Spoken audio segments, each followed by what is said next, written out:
Hello, and welcome to the Modern Romantic Podcast, where we celebrate and inspire romanticism through passionate people doing incredible things.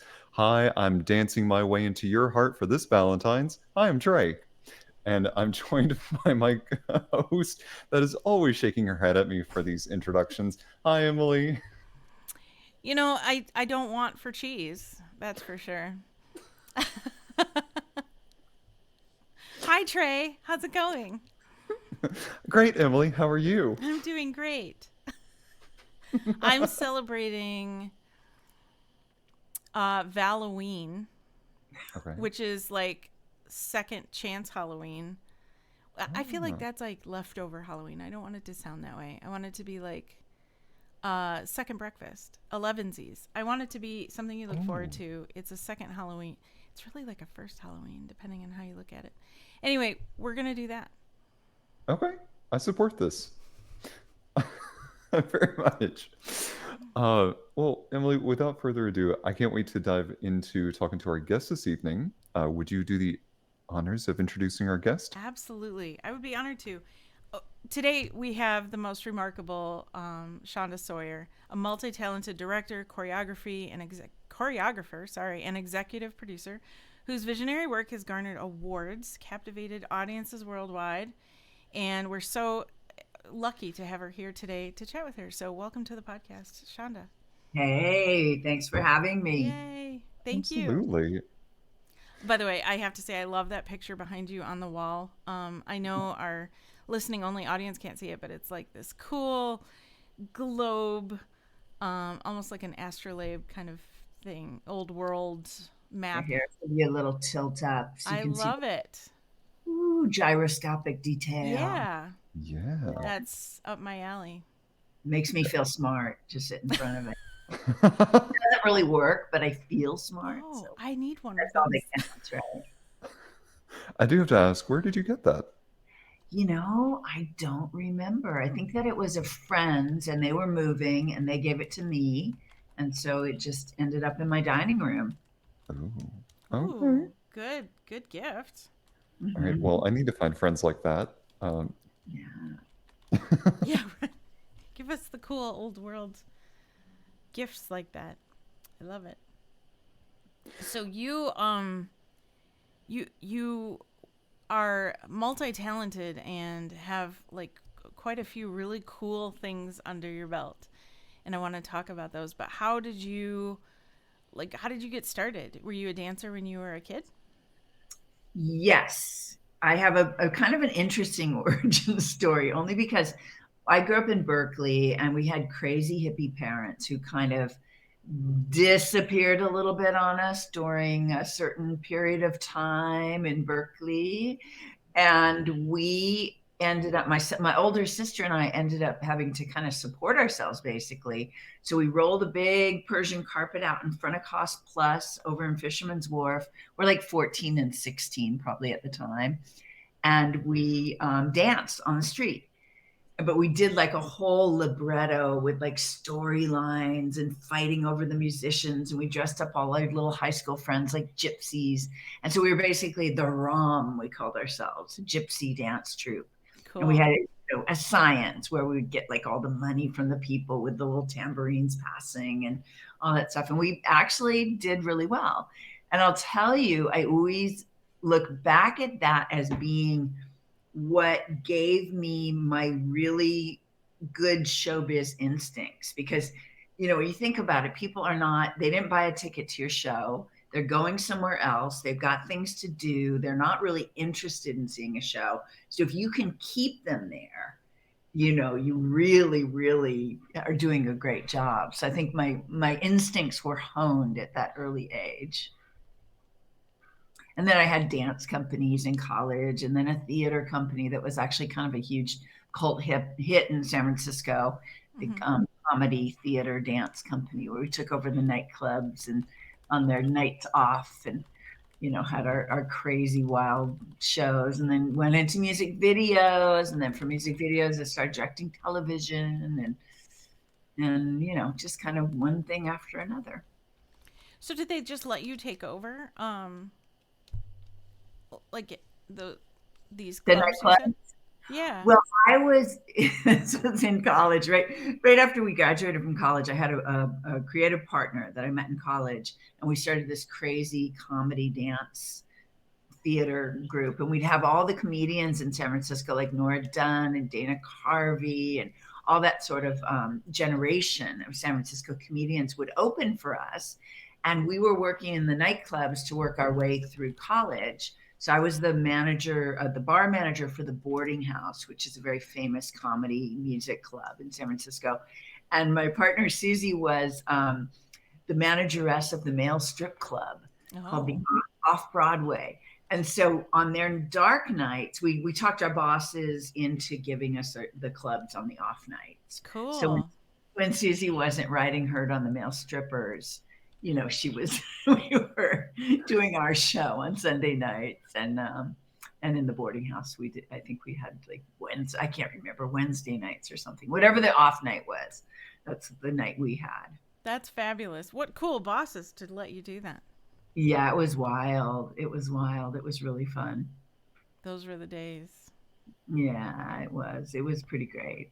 You're 20 and nobody ever makes any money, but we're such a success. We got a great review in the San Francisco Chronicle. We made it. It was just a very heady kind of time.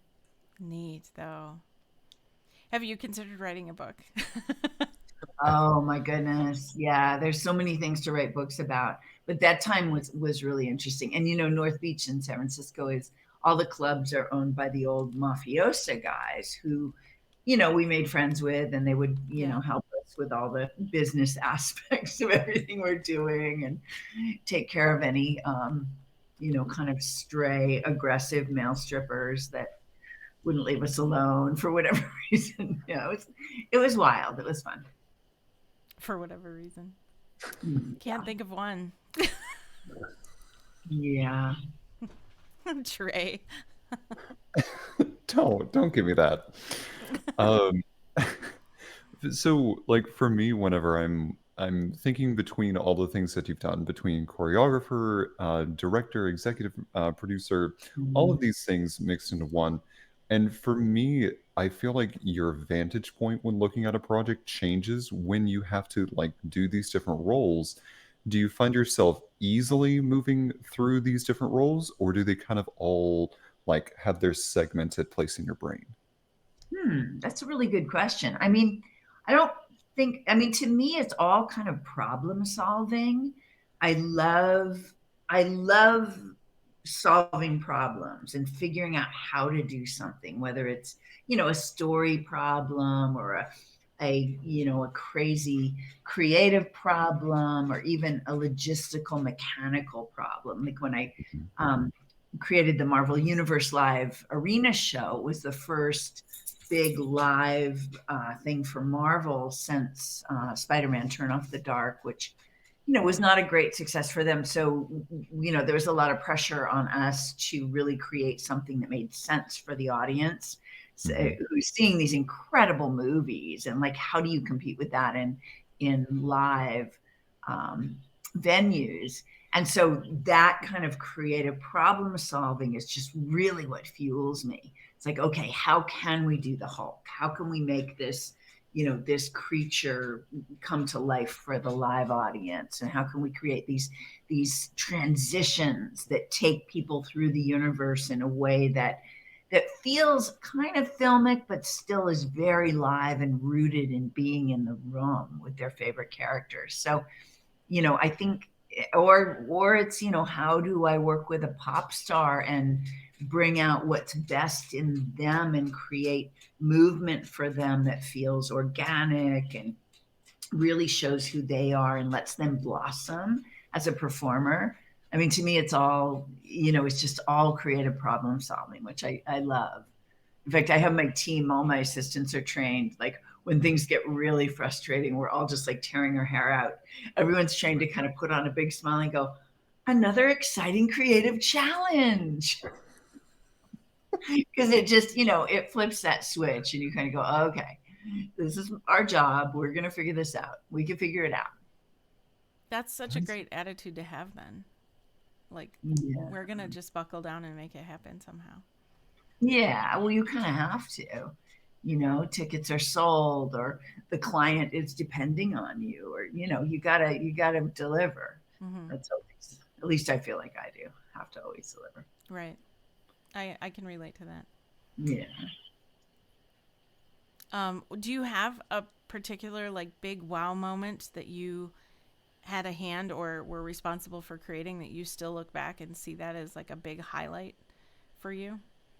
Oh my gosh. I mean, there's so many that occur, like, throughout your creative life. I mean, I went from, dancing on the street as a kid to, doing these nightclub shows that in our world we were a huge success. I mean, it was a giddy success when we got, our picture in the pink section of the Chronicle and these articles.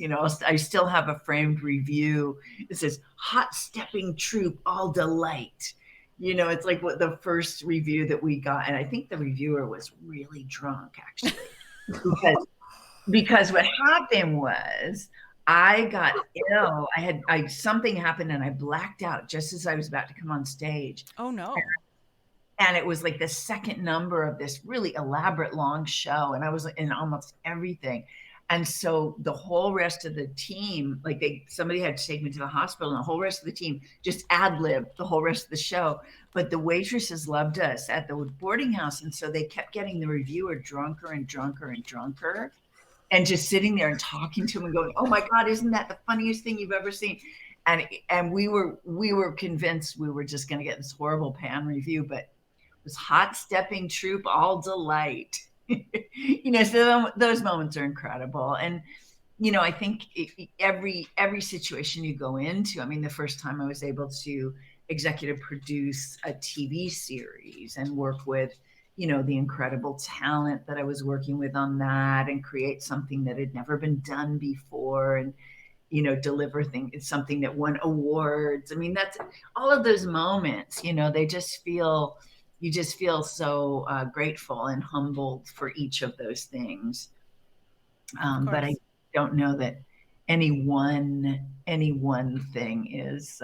Yeah, the bartender, the note, the chat pays to have the bartenders and waits on our side, definitely. For sure. Oh my goodness. Who are the guests that we have in the background there? Sorry, these guys, Okay. they That's are okay. they really think you're in the room here, but they can't see you, so they're getting a little fatigued. Sorry about that. That's okay. It's okay. They want to be on the show too. That's okay. um, in terms of like, because you said that really anything that you look at is just this is another creative way of problem solving. So for you, on average, when you get a request or you get hired for a particular project, from beginning to delivery with the client, about how long does that process take? Mm. Every project is so different.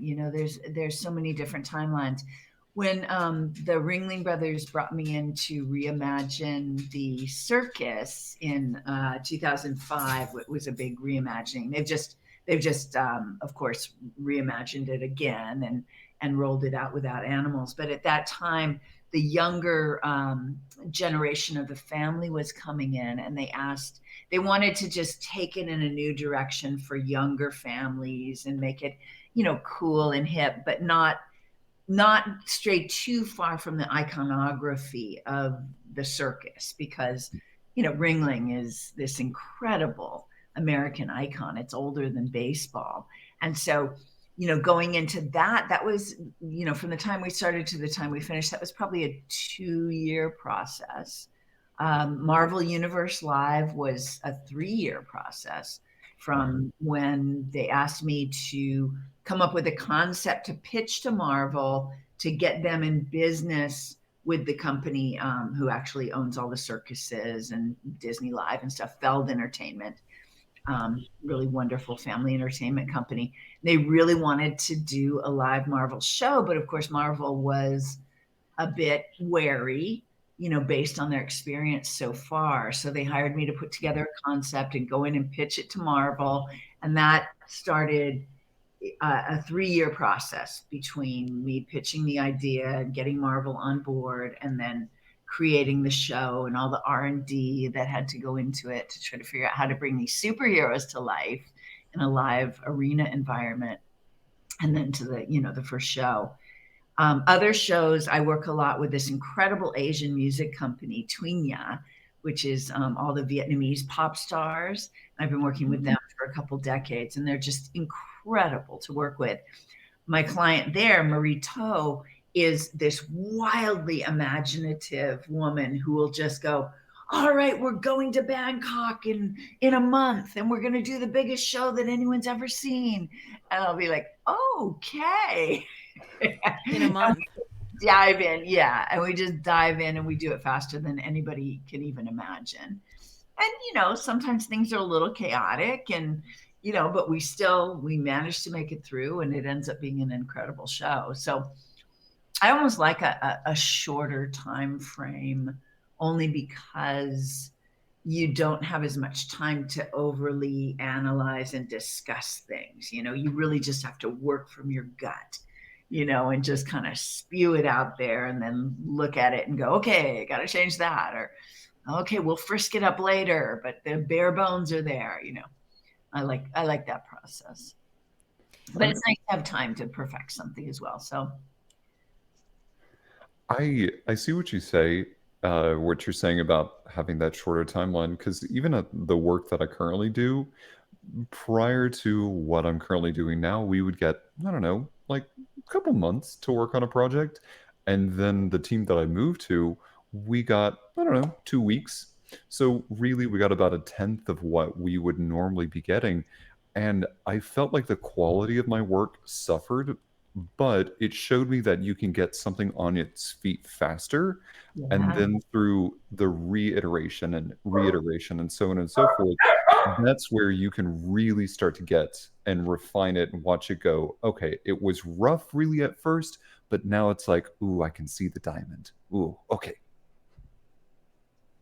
Well, especially if you have the experience, if you in you're confident in your abilities, you know what you're doing, you can just kind of go, okay, this is what we need to do, because you don't have to spend a lot of time decision making on things that maybe you don't know so much. I'm guessing, at least in your field. I don't know. Maybe you can speak to that better. Yeah, I have a lot of ambient noise, just so you know. I think it was an Amazon delivery. I feel like that's when you're in a really short timeline and you have to deliver, and there's all the pressure is on, and that's kind of where a lot of the magic happens. But it's magic that's based on all of your experience and your know-how. I'm sure, Trey, you experience the same thing. I mean, you could look at a few different solutions and analyze which one is better. But in the crush, sometimes you just have to pick one, and you have to go with your gut. But it's an informed gut, hopefully, because of all of the years of experience and all the other problem solving you've done before, and all of the crazy physics that you thought you would never use from college, and yet somehow there you go. You're using your physics. Like, really? Okay. So I think the more experienced you are, the easier it is to work fast, is my summary. I agree. Got a couple little ones have 2 cents to put in too, it sounds like. They know. Two comments from the chat. One was, a short deadline is a great way to focus your efforts. And so when things need to get done, we call Shanda. It's true. I will get the job done. That's what everybody says. It's like, that there will be a show. There will be a show if I'm there. Since you've mentioned going overseas and working on shows across the way, I do have to ask: do you speak any other languages? I actually speak kind of bad Chinese. It used to be better because I was studying actively. Mhm. I speak just little drips and drabs of Vietnamese, which is really shameful. By now, I should speak fluent Vietnamese, but again, those timelines are short. There's not a lot of time to learn a lot of language, but I would love to. I would love to speak more. And then I speak kind of passable French, which I use if I'm in Italy or if I'm in France, or you know, I can use my French. That's so Fascinating. cool. Hopefully, I speak a little English. I try to keep that current. That's good. Yeah. Obviously, it's been helpful here tonight.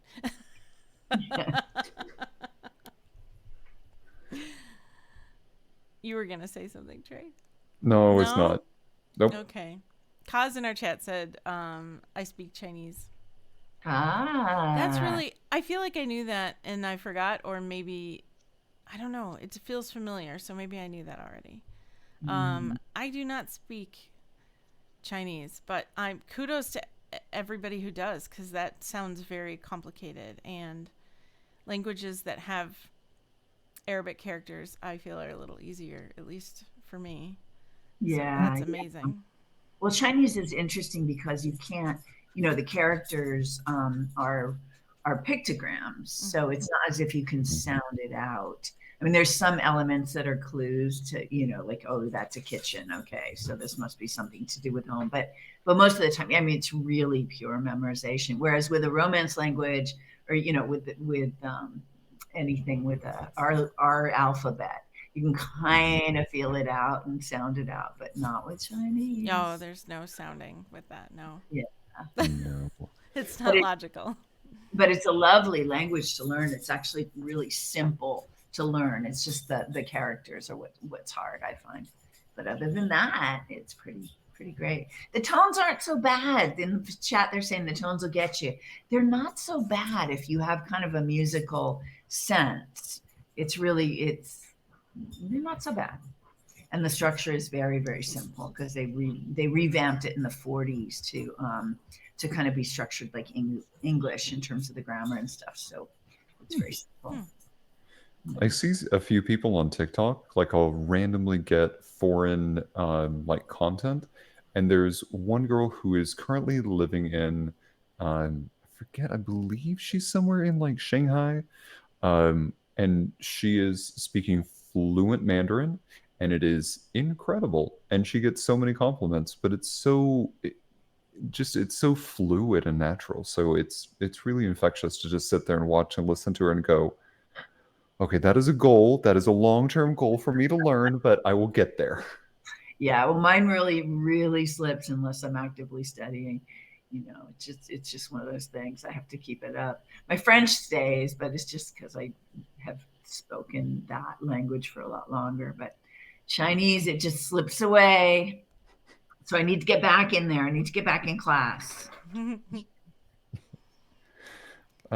What's comparatively from like theaters or places that are outside of the US, what's one thing that strikes you as being very, very different between that and US theater? Hmm. Well, golly, I mean, every culture has so much of its own, language that obviously is expressed in the theater. One of the things that I love about China is the scale of the shows that they do. I mean, Mhm. you can go to these outdoor shows where it starts in a valley in front of you, and you think, oh my God, this is the most people I've ever seen in my life. This is the most spectacular, huge thing. But then as the show goes, they start lighting up more and more valleys beyond that valley. And then pretty soon they're lighting up a giant mountain miles away. And it's all part of this huge outdoor show. You can't even imagine the scale of it. Wow. You've seen it. I'm gobsmacked by that. Um, culturally, I feel like China is so reverent of their own culture, which is an amazing thing, as are the Vietnamese. I mean, working Mhm. with the Vietnamese artists that I work with is just such a beautiful, beautiful experience because I've learned so much about Vietnamese culture and I love how much they love their own culture and how reverent they are of it. You know, I really really respect that. I think, you know, when working with the circus was very interesting because you'll have on the field, you know, 120 people speaking up to 30 languages, Wow. you know, and each of those acts, you know, they come as a family, they come as an act, and they're very in a way they're one big family because they all depend on each other as they travel. You know, these two all travel in the train together, and everyone ends up, you know, sleeping with everybody else, and there's all kinds of little dramas going on, and you can always tell who's like hooking up with who because they start speaking the other person's language, and you know, it's very interesting. But working with these different acts and different nationalities, you really see all of this wonderful cultural pride and cultural identity, and Mhm. just, you know, they say that some of the only stereotypes that are actually true are cultural stereotypes. Like, you know, you can say the Italians are very passionate, but maybe they're not as organized as the Germans, you know, and the Germans are very, very organized and, you know, buttoned up. And, you know, those things do tend to be true. It's very, you know, where they've done studies. And it's just so interesting when you work with all these beautiful acts and you're not just working with them and their skill set, but you're also working with their culture and how they approach their work, and their performance is all so informed by their own culture. And it's just a wonderful thing to be in the middle of that and get to experience it all. I loved it. I loved working with the circus because you just fall so madly in love with the people. You know, they're just the most incredible people you'll ever meet in your life. Just so noble and brave and committed and, you know, in it as in one big family. It's just an incredible thing. That So very sounds phenomenal. Yeah, I feel very lucky to have had that experience with the old school circus. You know, now the new one I'm sure is incredible in its own way, but I haven't gotten to experience that yet. One question from our chat was, have you seen Farewell My Concubine? Yes, of course. Of course. Beautiful, beautiful film. I have never seen that or heard of that. Oh, it's Well, lovely. You'll have to see it. Yeah. Yeah, culturally, it's kind of a touchstone. I think I feel like for Chinese cinema, and you know, it's one of the few films that we got during that time period over here, and it was people fell madly in love with it because the visuals are so stunning. so to for a show like you described, where they light up hillsides and mountains in the distance and things like that, and something on that scale that's so visually remarkable, but also like amazing and maybe a little crazy to pull off. Is there a desire to bring something like that here, or is it like a budget thing or a vision thing? Like what? Why aren't we seeing that here?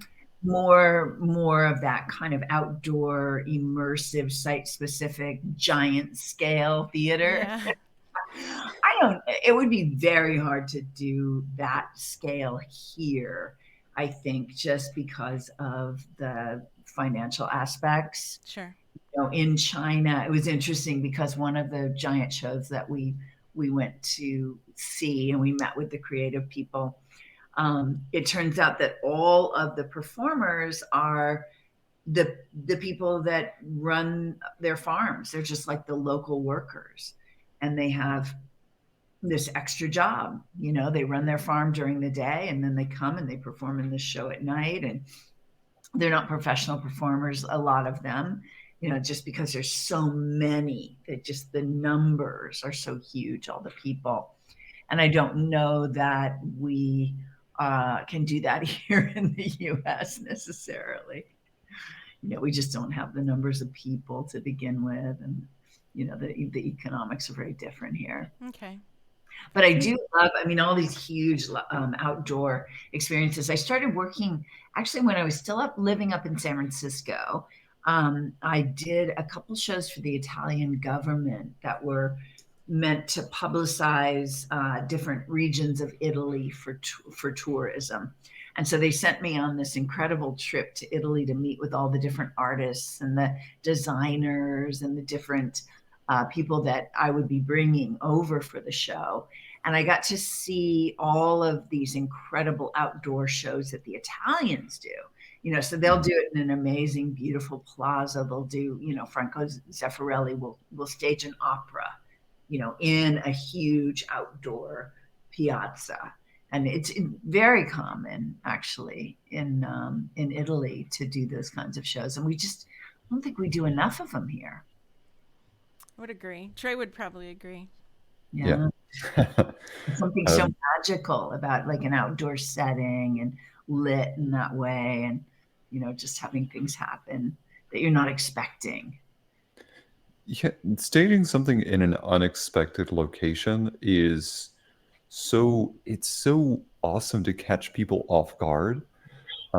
We did, what did we do? I was trying to think of it. We did a production of like a touring production of something, and I cannot remember the name of it. But the one that's coming to mind is one that my uh, grad school actually did, and they took just like a fold up sort of set where it was panels that you could project something onto in the background, and then that's how they changed scenery, did a whole bunch of things. But they took it on a tour all across Nebraska, a little bit into Iowa, I think. But they found that this somewhat abandoned theater had not had much in the way of it being done in a very, very long time, and it was original to like 1930s. They had done enough so that the building code wouldn't, so it wouldn't fall down, but they staged it in there and brought so much back to that theater, and then turned around the next time and staged it at a local library. It was just so interesting and unique to be able to go see it at two very, very diverse locations. Yeah. And did you feel like the different venues added a different character to the show itself? 100%. Yeah. It's You said earlier that there's something that's different about live theater, and it's the fact that you never know what is going to happen. Every show is different. Yes. Yes. Much like this. How so, Emily? We never know what we're going to get. We never know what's going to happen from week You to never week. know. You never know. Some of my favorite memories actually are when things went like totally awry, and just the machinations that you go through in the moment to keep the show going and just kind of deal with it. Those are the things that just make me laugh hysterically every time. And I know that the performers are always a little worried, that I'm going to be upset with them or, be fatigued about the fact that something went wrong. But I'm literally always just laughing about it because it's live. What are you going to do? Yeah. Everybody just deals with it as best they can and keeps going. And we have one lead dancer who works with me on the Asian music projects, and she's worked with me for many years. She's a very famous dancer in the industry, Tracy Shibata, who is now touring with Pink and has been for like the last 10 years and is their dance captain and everything else. Very, very smart girl. And we were doing a piece that was very elaborate. It was a very story driven piece of music, and the music had very little followable form. There was when I asked the composer and the producer, I was like, so we're having a little trouble counting this music. He was like, oh no, it's freestyle. And we're like, no wonder, because they were having trouble counting the bars and structuring it so everybody can follow along, right? So poor Tracy is out in the front of a field of maybe 30 girls behind her, and they're all basically just following her because she is doing the movement at the tempo and just continuing to move, and literally not a single one of them can count it. So they're all watching her. And unfortunately, one of the actors, this little boy, had left a paper airplane on stage. It was supposed to leave stage because we're transitioning from his childhood to a war scene. And this paper airplane got left in the middle of the stage. And so I'm off to the side going, Tracy, get the paper airplane, get the paper airplane. And she's just like giving me this side eye, like, if I do anything other than the movement, the entire stage is going to follow me. And I'm like, get the airplane. So she goes and she just gracefully dances over. She gets the airplane, and behind her, all 30 dancers in perfect unison followed her movement, picked something up and left the stage. It was just so, like, those moments. That's wonderful. They're just gold.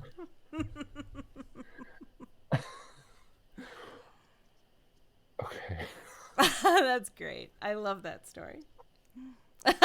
Trey's mind is blown. Uh-huh. Not even gonna lie about that. That is incredible. And Kaz in our chat said, "You've met Tracy." Sorry, Trey. Oh, yes. Tracy's pretty famous. She's amazing. She's extraordinary. Well, clearly she pulled off the paper airplane thing too. Oh, yeah. Yeah. And with grace and style, and it looked like it was all part of the choreography because everyone was in perfect unison behind her. There we go. God. So, okay. So comparing that to like directing something for television, how does that compare? How do you get away with that level of electricity, but capturing that on some transmission device? Yeah, that's a really interesting conundrum. I loved directing when I was directing TV. For some reason, I got funneled into comedy, and I guess it was because I had a lot of comedy background, and the people that I was working with, and they were doing some comedy, but it was almost just luck of the draw. I ended up working for Keenan Ivory Wayans on his talk show. And I was directing all the little sketch bits that, roll in, and he'd do funny stuff with the guests. And, there's always these little roll-ins on those talk shows, right? And so I got really, really good at doing comedy, but very specifically Black comedy, because Keenan, that was his realm. He was incredible. He's just such a gifted comedian, and really understood, his audience, which is this, huge audience. And so I got really good at doing that kind of stuff. And I love doing it. I mean, and I worked on the Man Show and a bunch of other like Comedy Central shows, and, a lot of Fox comedy shows. And I think what's great about working with the camera is that you can focus people's attention and you can tell the story visually so specifically. Whereas with live, there's, you're still doing that, but you have other tools. You have lighting, you have staging, you have things, but there's a lot more freedom for the audience in live, because they can choose to look over here, even if you're directing them to look here. And I think with the camera, you're always being very clear about how you want, what the point of view is, whose point of view is this camera angle from, what is, you're telling the audience how to perceive that particular storyline by the angles you choose, and it's just a whole different set of tools. I think I love doing them both. I really love working with camera. I recently was lucky enough to work on the new HBO show, Robert Downey Jr.'s new show called The Sympathizer. It's not out yet, but it's based on a Pulitzer Prize winning novel. And it's just incredible story that I'm hoping to see the finished show very soon. Yeah. And it was really nice to be back in that world and working with camera.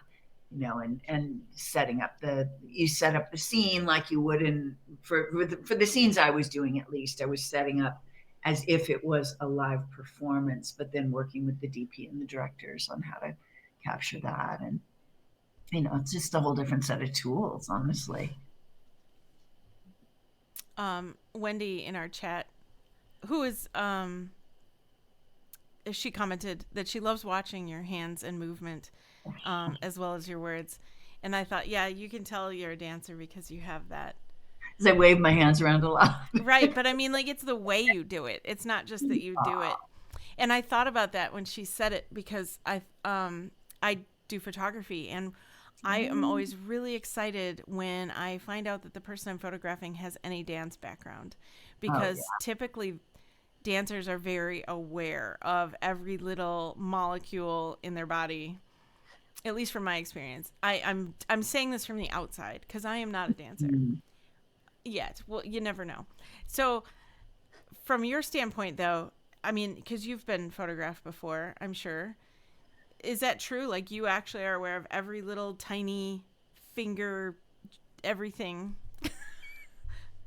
Yes and no. I mean, I think it just is sort of instinctive. It's like programmed into your body at a certain point. Like you don't even realize you're posing, quote unquote, because that's what your body does. Kind of. I know I wave my hands around a lot. It's like how I try to cover up the fact that I'm maybe don't know what I'm talking about. I just wave my hands It around. works. It works very well. Yeah. You should use that.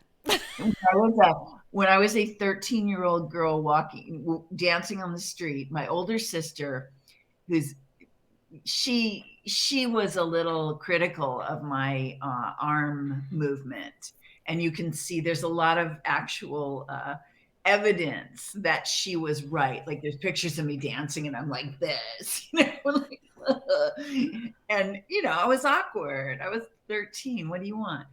But she was always on me about my arms and my hands, and so I think that's how I developed a lot of stylish movement. Now they're like poetry. It's like, yeah, you criticize my arms, I will make them perfect. That's wonderful. I wonder if the same kind of practice would make me photogenic. I was always just like ready. Yeah, I never know what face to make anymore. I used to kind of know what face to make, but now, like, when somebody wants to photograph me, I'm like, oh, this one? I don't know anymore. I'm just, I give up. When you brought up awkwardness, I was watching quite a bit, and I don't know if you've seen this show, but I've watched quite a bit of World of Dance, that competition show. Yeah. And I love that show. And I'm always amazed at the dancers who take, like what you just said, something that looks awkward, where you've got this, like, but they like turn it into something that's beautiful, because like there's awkward moments at all the right places somehow. And that has always fascinated me, because initially maybe I wouldn't see it as beauty, but then it becomes that. Yeah, yeah. Well, unfortunately, there wasn't a lot of hip hop around when I was an awkward 13-year-old, or I would have killed it. I would have killed that. No, I feel like dance has evolved in so many directions, but one of the most wonderful directions, of course, is personal expression, and how these kids now come up with this real understanding that they can move in a way that is so personal to them and so expressive of who they are individually. And it isn't the, codified ballet style, or the this or the that, which have also evolved to incredible levels. But that form of personal expression that came from street dancing, and that, it's given us so much freedom as creative agents. And for kids, it's incredible. You see, I mean, so many boys got interested in dance once hip hop became popular. It was just all of a sudden, all the little boys wanted to dance, because it was like, oh, this is cool.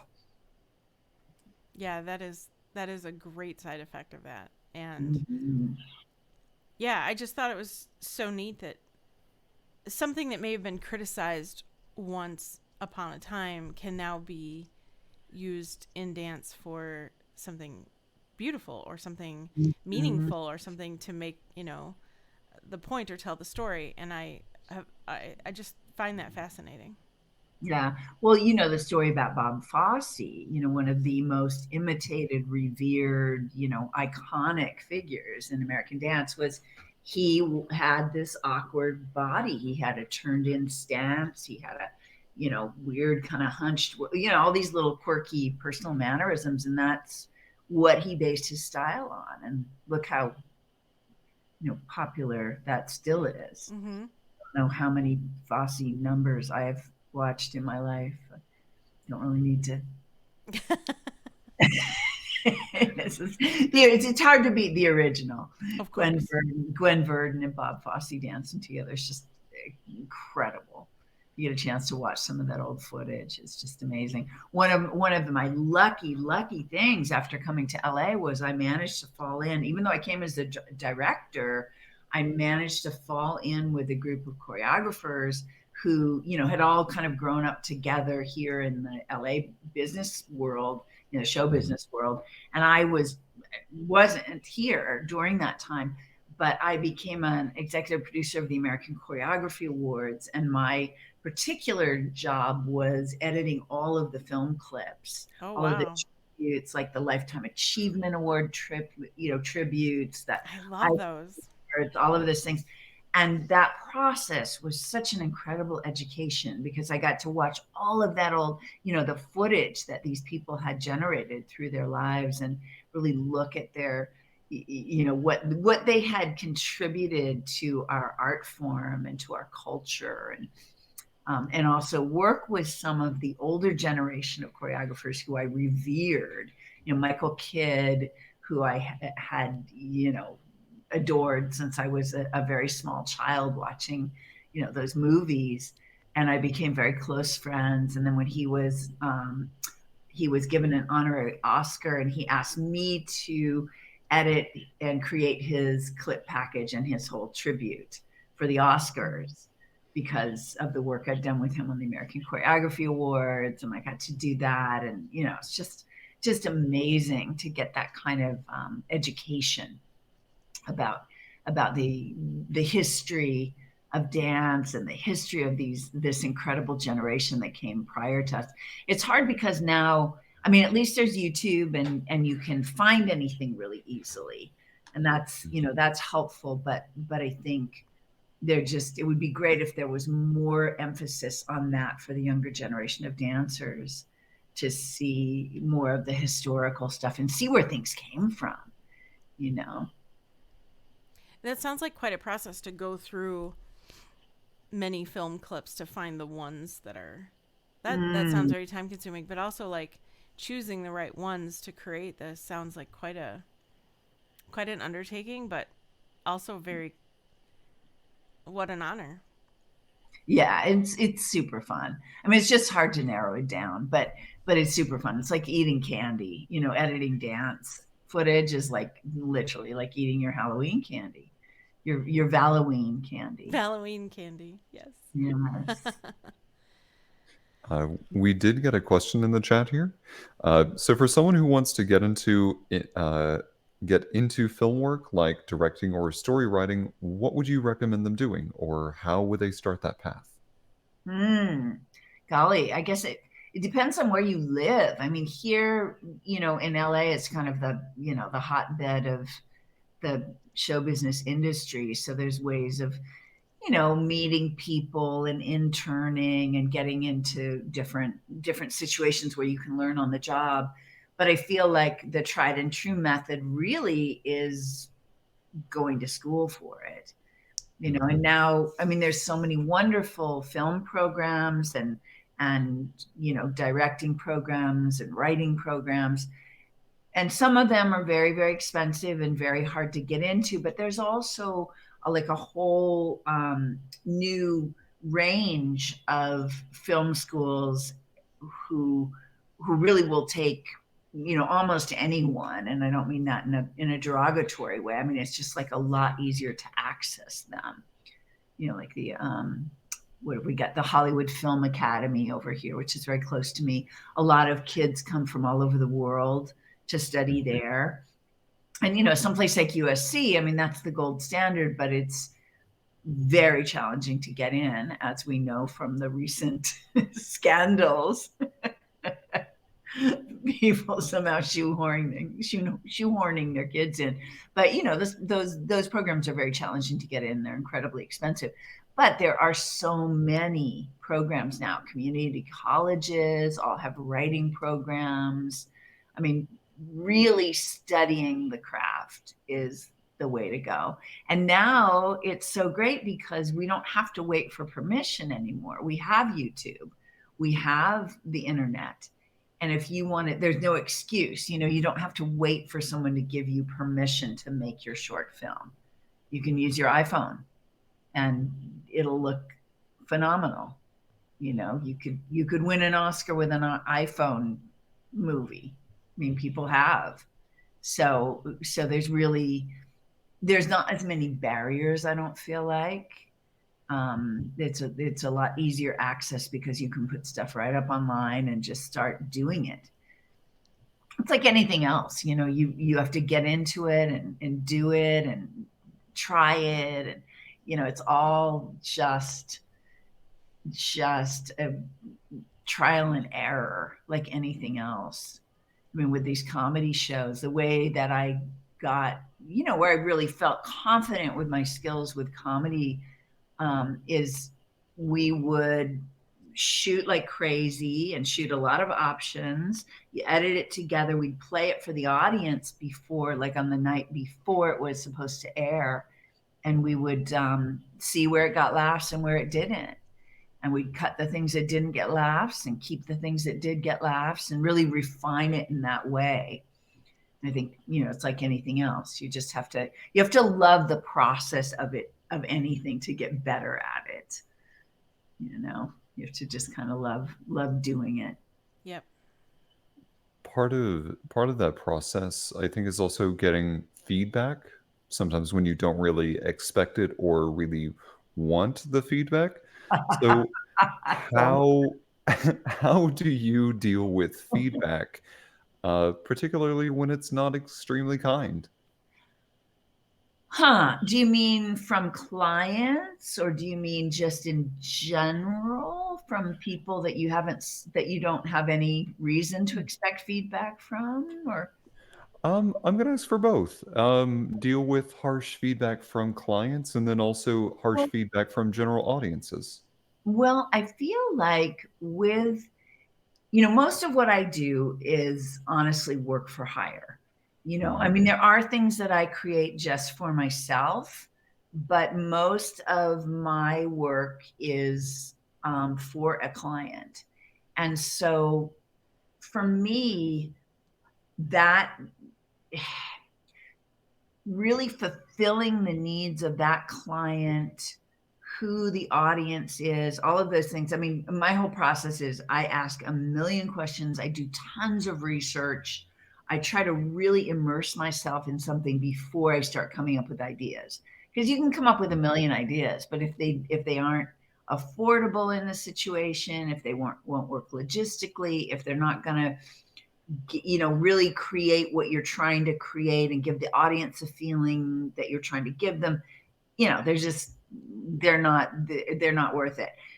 And then when you get into putting the work out there at the point where the clients come and look at it, there's always feedback. I mean, that's the nature of what I do. I used to say, you know, I came up in network television. My life was one long note. You know, you're getting notes from your immediate boss. They're getting notes from their boss. Their boss is getting notes from their boss. You know, and the notes in general are great, but often, you know, it's great to have that outside eye. I mean, that's always my point of view, is like, I'm so deep in it trying to make this work. Well, here comes an outside eye and going, you know, if you just did this, it would work. And you're like, oh, thank you. Because I couldn't see it. I was so deep in the weeds there. But the other thing is sometimes you do get notes that don't make sense. but you have to kind of interpret what's the core, what's the real core, what's the kernel of that note. I can't do what they asked me to do because that'll just like upset the whole row of dominoes. That's not going to work. But if what if the if what we're looking for is this, like more, you know, we want to make this funnier and they're suggesting do it like this, and you know that's not going to work. But here's another way to make it funnier. So you have to kind of look for the kernel of the note and figure out a solution that does work. Mm-hmm. You know, like you never want to be in a position of saying no to your clients, like, no, that's not going to happen, or no, we're not going to do that, or, you know, that's impossible. It's always like, okay, well, how can we make this work and make this happen? How can we solve whatever this issue is? So I have not really been in the position much of like putting my stuff out into the world and having people just randomly critique it. Mm-hmm. No, I haven't been in that position much. I did write a feature script that, you know, was my first feature script. So it, you know, the story's good, but my writing, you know, believe me, it's my first feature script. So it's not, there's a million things I could do better. And I did get notes from a man who I respect deeply, and they were just really random and kind of mean. And then he made a bunch of misogynistic jokes at the end.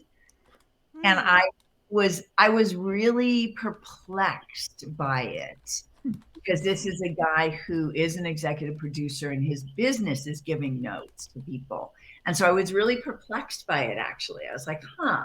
I mean, I was a little like, you know, mad, but like these notes, I wasn't mad about the notes. It was more that they were very random and didn't make a lot of sense. And then he made these kind of misogynistic jokes at the end. Like, that's what made the notes are fine. It's like it's all great information. And the thing to remember too, I think, when you're doing your own work, you're not working for a client and you're doing your own work, people are going to have opinions on it. And it's really up to you to sift through those opinions and figure out what makes sense for your own intention. Like, you know, some of, and I'm able to do that. I was able to do that with some of his notes. It was like, yeah, no, I really understand what he's saying, but he doesn't get it. This is really what I'm going for, and I'm going to stick with this, you know. And I've worked with enough really successful people who have stood up for their own vision that you kind of you end up modeling yourself after that. You see that it's like, yeah, you know, yeah, I get it. This doesn't make sense to you, but it's something that's pretty subjective and it makes sense to me. And this is what I'm going for, you know? So I don't know. There's a lot to notes. There's a lot to feedback. And I think you just have to have a thick skin and trust your own judgment and be welcoming, because if what you're doing is putting something out in the world for other people to enjoy, then, you know, you want to be cognizant of how it affects other people. I mean, I really respect that answer. So I'm going to not take credit for this. So I'm going to give it to Wendy and Josh in our chat here, and echo what they're saying. It sounds like Shanda does a lot of careful listening, and I have to agree. I do. I listen a lot. I make lots of notes and I ask lots of questions, but I'm also kind of a research junkie. You know, I find that, like, for instance, the Felds, when I was working on the circus for them, they wanted to do something for the last year of the Dragon. So that would be 12 years ago, right? And so they came to me and they said, we want to do a dragon circus. That was it. That was the assignment. Here, go. So I went off and I just started researching dragons.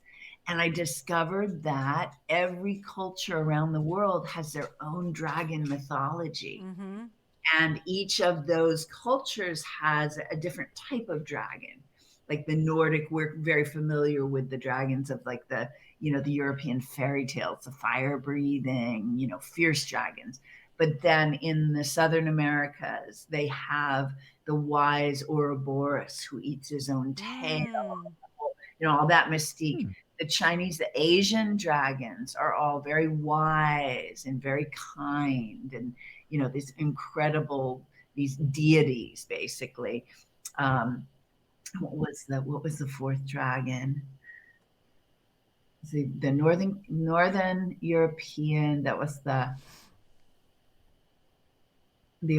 South Americas. There was the Asian.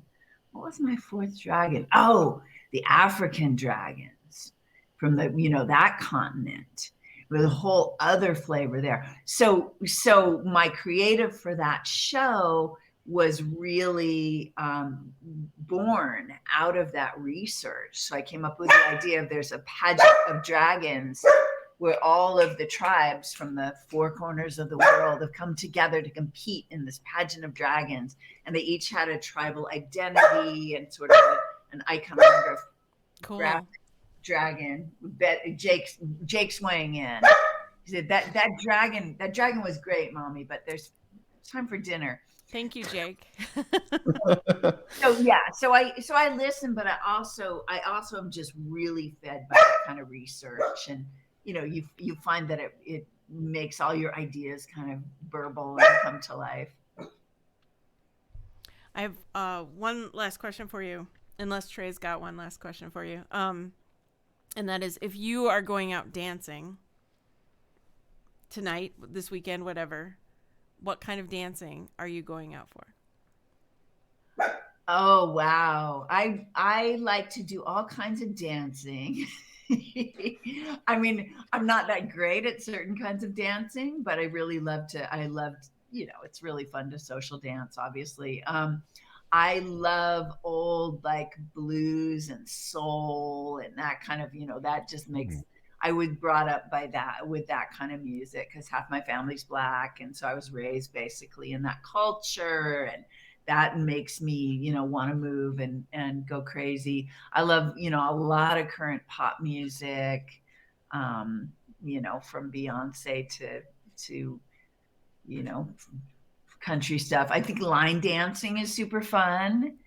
It's kind of mindless and super fun. And those guys, when they lead you, it's so much fun, to follow the cowboy lead. I love that.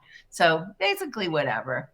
I probably wouldn't go to a electronic rave necessarily. or heavy metal, like, headbanger concert, but anything else I'm up for. Cool. I respect that. For our audience at home, I just have two last questions. Yeah. First one, if someone were to want to get into choreography, like more the directing angle of things, what advice do you have for someone just starting out? Into choreography specifically? Yeah, or directing. Or directing? Oy. I mean, it's really just doing it. I mean, if you want to choreograph, I'm assuming you're a dancer of some sort, and you enjoy designing movements. So just do it.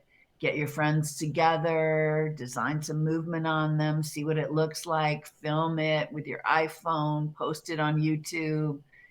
Same thing with being a director. I mean, other than going into a great program and studying and really, learning from great instructors, I think it's about doing it. It's about self-education. It's about getting out there and trying it, and just, seeing what works and what you like, and what, what really gets your ideas out in the best way. I love that answer. So it's do it. Just go do it and see what works. Yeah, pretty much. Um, As I said, I think we're so lucky these days because there are so many outlets for personal expression that we never used to have. You had to go knock on the door of, some gatekeeper to let you direct something. Well, you don't need to do that anymore. No. There's so many great projects that I've seen. I watched a documentary on somebody who Hollywood approached him about taking a lot of his scripts and really wanted to change all of them. So he said, no, I'm going to go do it myself. And wound up getting so many more accolades. Now, please don't ask me his name because I'm terrible with names at this point. Um, but it was just so That's funny. refreshing to watch someone make the film that they wanted to, design it the way that they wanted to, and watch their vision come to full fruition. Uh, Mhm. my last question for you is um, make sure that our listening audience can stay in touch with you with whatever projects that you've got going on. Um, where can our listening audience get in touch with you? I have Instagram. I think they put that up, didn't they? It's Shanda Sawyer Yep. one Mhm. Instagram. I've got you can write to me at my website, I guess, or Facebook. I'm on Facebook too. Yeah, there it I is. put it in the chat. I have to be honest, I don't go on Facebook a whole lot though. So if you write to me on Facebook and I don't respond, please don't take it personally. Because I really rarely go on. But Well, everybody go follow Shanda on Instagram, which yeah, is because I have literally like 10 followers at this point. So come on. you can be one of the first million followers by going to follow Shanda right now on Instagram at Shanda Sawyer 1. Also, that the dragon the dragon Dragon circus, is Circuit. that able to be seen by anybody out there? No, unfortunately. I think there might be a little bit of it online. I've got a few clips of it on my website. Ooh. ShandaSawyer.com. There's a few little clips of it. That was one of my favorite shows I ever did. It was just it just everything about it just turned out so great. I was able to go to China and hand select Shaolin monks to come and be like the key like core performers. Like they were a through line through the whole show. Cool. Oh my goodness. I mean, that whole experience of going to China, selecting them, and then working with them, because I mean, talk about a work ethic. They just were phenomenal to work with. It was one of my favorite shows ever. I mean, if you just want to trade places for a day, like, I wouldn't mind. We had a giant fire breathing dragon that came around at the end. The storyline was, there was this pageant of dragon tribes coming to compete in the dragon games, but set against that landscape, there was a real dragon.